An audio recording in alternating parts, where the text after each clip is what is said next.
This month marks the 20th anniversary of an inquiry which cast a harsh spotlight on one of this country's most despicable and deadly health scandals. Tens of thousands of Canadians victims of a mass infection. Avery. And Gord, secrets and scandals often go hand in hand. It's unusual, though, for someone to share their secret in the hopes of reviving a scandal. But that's exactly what's about to unfold in tonight's Inside Story. Nothing that you're looking at in this picture was ever supposed to be. Not the beautiful children, nor the gorgeous wife. But most of all, not this man's wonderful life. I should have died 100 times over by now, and I'm still here. That's luck. Andrew Cummings is a successful Toronto derivatives trader. He's been keeping a secret for decades. I have a hedge fund on Bay Street. I have clients. I mean, they're going to be shocked to see me on this television show. Andrew's secret is tied to a long-ago scandal, and in some ways it begins back in 1959 when he was born with severe hemophilia. Andrew's blood doesn't clot. That means for his entire life he's had to infuse himself 3 to 4 times a week with other people's blood products. Got to find a vein, get in there, pull blood back, and then pump in a big load of other people's serum. Andrew leads a healthy, active life despite the hemophilia. And then in the summer of 1980, at the age of 21, he's blindsided by medical news that he only recognizes as devastating when he tells his dad, who's a doctor. I said, it's a thing called embryonal cell carcinoma, and he was silent. And then he started to cry. And then he said, you've got 3 weeks to live. Like, there's not even a breathing window with it. 21 years old with 3 weeks to live. But remember how Andrew described himself as lucky? His oncologist finds a groundbreaking clinical trial of a brand new drug.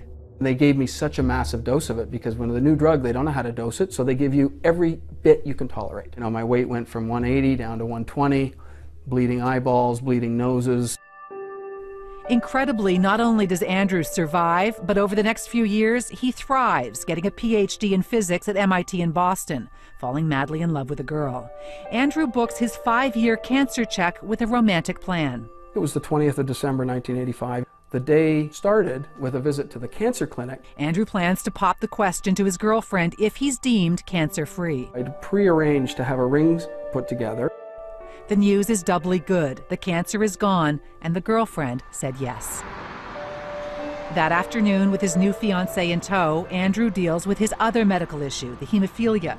He had what was supposed to be a routine appointment. Andrew knew when he walked in that door that it wasn't. It wasn't just my hematologist or my hemophilia nurse, but there was the head of the hematology department, and there was a lawyer, and there was a security guard, and there was a psychologist. And I went, whoa, what are all these people doing here? You're standing in this clinic, and there are all these people around, and they look at you and they say, I'm sorry to tell you this, but you've got HIV. You're infected with HIV. The public has a right to view this as a mass murder. There may be thousands of Canadians out there who are HIV positive and don't know it. If I fed my son poison, I'd be in jail. How come the Red Cross can feed him poison and get away with it? 1985, Andrew Cummings becomes one of 2,000 Canadians infected with HIV-tainted blood. Another 30,000 were infected with hepatitis C. It was and still is Canada's most devastating health scandal. Because of the use of tainted blood products, these Canadians have been forced to endure a life of pain and suffering. Many of the victims, like Andrew, severe hemophiliacs who'd been pumping their bodies with contaminated blood 3 or 4 times a week for years. Andrew was infected with both HIV and hepatitis C. You did know with this diagnosis that you were going to have to keep this secret. This was not something you were going to be telling. Oh, absolutely. It was the most feared and loathed disease on the planet. You didn't tell your mom? Didn't tell my mother. Not one single person. Not a brother, not a soul. Andrew, one of the few surviving hemophiliacs of his generation, has just now found his voice in a tragedy that has gone eerily silent. We are very rare, and there's only a couple of us left. And you have to bear witness. This happened in Canada, and it's being forgotten, you know, and we can't forget. We can't forget this story. Everything in the basket except the needle. And it's this 13-year-old boy, Andrew's own son, who is playing a unique role in keeping the tainted blood scandal in the spotlight. Most people say maybe follow in your father's footsteps for business. I'm literally following in his footsteps for his life. Now, Owen, Andrew's son, is neither HIV nor hepatitis C infected. He does, though, play a role in a new play that's opening this week called Tainted. Coming up on Thursday, we'll have more on Owen, the play, as well as how Andrew essentially survived. He is one of the 3% of hemophiliacs who were infected who's alive today because he paid $1 million for medical treatment that saved his life, and we'll have details on that on Thursday. Extraordinary story.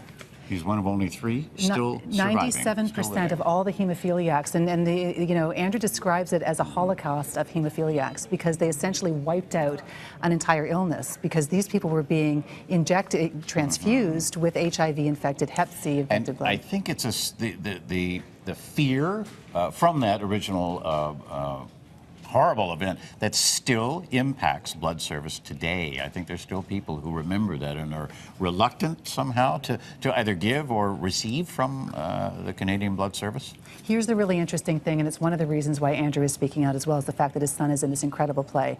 And that is he fears that the stage has been set right now in this year, 2013, for the exact same thing to happen again. And we'll have more coming up on that on Thursday. Okay, we'll look forward to that. I do want to hear your story ideas as well, your comments on the Inside Story. You can reach out to me on Twitter at City Avery. We also have a Facebook page. All you have to do is search the Inside Story with Avery Haynes. Okay. And the Inside Story, as you know, runs every Tuesday and Thursday here on City News. All segments are up on our website, citynews.ca.